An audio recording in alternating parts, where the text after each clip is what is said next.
కాంగ్రెస్ పార్టీని వాడుకుని పదవులు అనుభవించి డబ్బు సంపాదించుకున్న నాయకులు మోసం చేసి వెళ్ళిపోయినా మేమేనాడు బాధపడలేదు.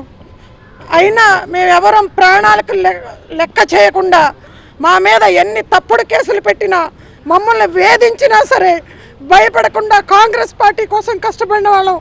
అటువంటి నాయకుల్ని కార్యకర్తలందరినీ కూడా మోసం చేసి ఈ రోజున ఇప్పుడున్నటువంటి నాయకత్వం, ముఖ్యంగా షర్మిల, రాహుల్ గాంధీ గారి మాట కోసం ఆమెను గౌరవించి అందరం కలిసికట్టుగా పనిచేస్తే ఈ రోజున కాంగ్రెస్ పార్టీ నాయకుల్ని కార్యకర్తల్ని వీధి పాలు చేసి టికెట్లు ఇవ్వకుండా, సరైన పని చేసిన వాళ్ళకి టికెట్లు ఇవ్వకుండా, కష్టకాలంలో జెండా మోసిన వాళ్ళకి ఎవరికి అండగా లేకుండా పార్టీ ఫండ్ పంపిస్తే అన్నిటినీ కూడా దాచుకుని అభ్యర్థుల్ని అందరినీ కూడా గాలి కొదిలేసినటువంటి పరిస్థితులు రాష్ట్ర వ్యాప్తంగా అందరూ ఫోన్లు చేసి కృంగిపోయి బాధపడతా ఉంటే 10 సంవత్సరాల నుంచి నరరూప రాక్షసుల పైన యుద్ధం చేసినటువంటి దాన్ని నేను ఏనాడు కంట తడి పెట్టుకోలేదు.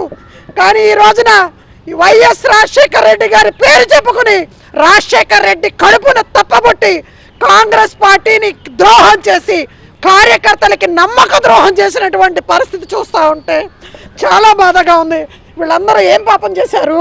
సొంత డబ్బులు ఖర్చు పెట్టుకుని అన్నీ గాలికి వదిలేసి, కుటుంబాలని వదిలేసి, రాహుల్ గాంధీ గారు లాంటి వ్యక్తి ప్రాణత్యాగాలు చేసినటువంటి కుటుంబం ప్రాణాలు పోతాయని తెలిసి కూడా భారత్ జోడో యాత్ర, భారత్ న్యాయ యాత్ర చేస్తే నేను కూడా ఆయనతో పాటు కలిసి భారతదేశం అంతా కూడా నడిస్తే మేమందరం కూడా ఈ రోజున ఈ విధంగా మమ్మల్ని క్షోభ పెట్టి ఏమి సాధిస్తూ ఉందో, కేవలం డబ్బులే ఎజెండాగా పెట్టుకుందో, కేవలం ఒక కక్షపూరితమైనటువంటి చర్యకు మాత్రమే ఆంధ్రప్రదేశ్కి వచ్చిందో మాకెవరికి అర్థం కావట్లా. దీనికి సమాధానం చెప్పాలి.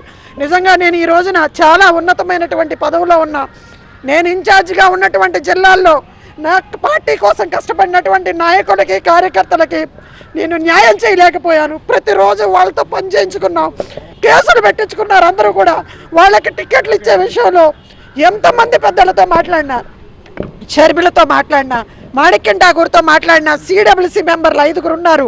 ఇంకా పార్టీ పెద్దలు కేంద్ర మంత్రులుగా చేసిన వాళ్ళు ఉన్నారు, మాజీ రాష్ట్ర మంత్రులుగా చేసిన వాళ్ళు ఉన్నారు. వాళ్ళందరికీ ఫోన్లు చేసి సార్ వాళ్ళందరికీ న్యాయం చేయాలి అంటే ఒక్కళ్ళు కూడా పట్టించుకోకుండా ఈ విధంగా క్యాడర్ని మొత్తం గాలికి వదిలేసినటువంటి పరిస్థితి చూస్తూ ఉంటే చాలా బాధగా ఉంది. నేను మనస్తాపం చెంది నేను రాష్ట్రానికి వర్కింగ్ ప్రెసిడెంట్గా ఉన్న పదవికి కూడా నేను రాజీనామా చేయడానికి సిద్ధంగా ఉన్నాను. ఈ బాధ్యత వహిస్తూ నేను పార్టీ క్యాడర్కి న్యాయం చేయలేకపోయాను. నేను ఎవరికి కూడా నేను అండగా నిలబడలేకపోయాను. ఎలక్షన్ టైంలో నేను సిద్ధంగా ఉన్నాను.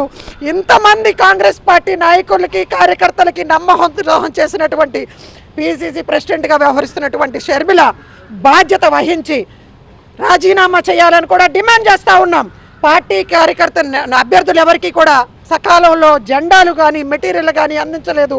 2014-19లో కూడా చూసాం. ఎందుకంటే దారుణమైనటువంటి పరిస్థితులు.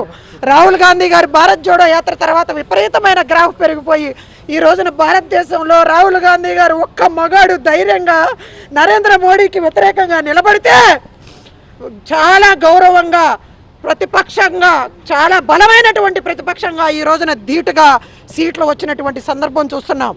కానీ సొంత కార్యకర్తలకి, నాయకుల్ని మనం ఈ రోజున ఈ విధంగా వేధించి క్షోభకు గురి చేసి ఏం సాధిస్తామో ఇక్కడ ఉన్నటువంటి నాయకత్వమే సమాధానం చెప్పాలి. పైగా పార్టీ ఫండ్ వస్తే దాన్ని కూడా ఏ ఒక్క అభ్యర్థికి కూడా, పేదవాళ్ళు ఉన్నారండి కాంగ్రెస్ పార్టీలో, కుటుంబానికి ఖర్చు పెట్టి పిల్లల కోసం ఖర్చు పెట్టవలసినటువంటి డబ్బులను తీసుకొచ్చి కాంగ్రెస్ పార్టీ కోసం ఖర్చు పెట్టారు, కేసులు పెట్టించుకున్నారు, వేధించబడ్డారు. అటువంటి వాళ్ళకి ఒక్క రూపాయి కూడా ఇవ్వకుండా కేవలం పెద్ద పెద్ద నాయకులకు మాత్రమే ఫండ్ ఇచ్చిందంట.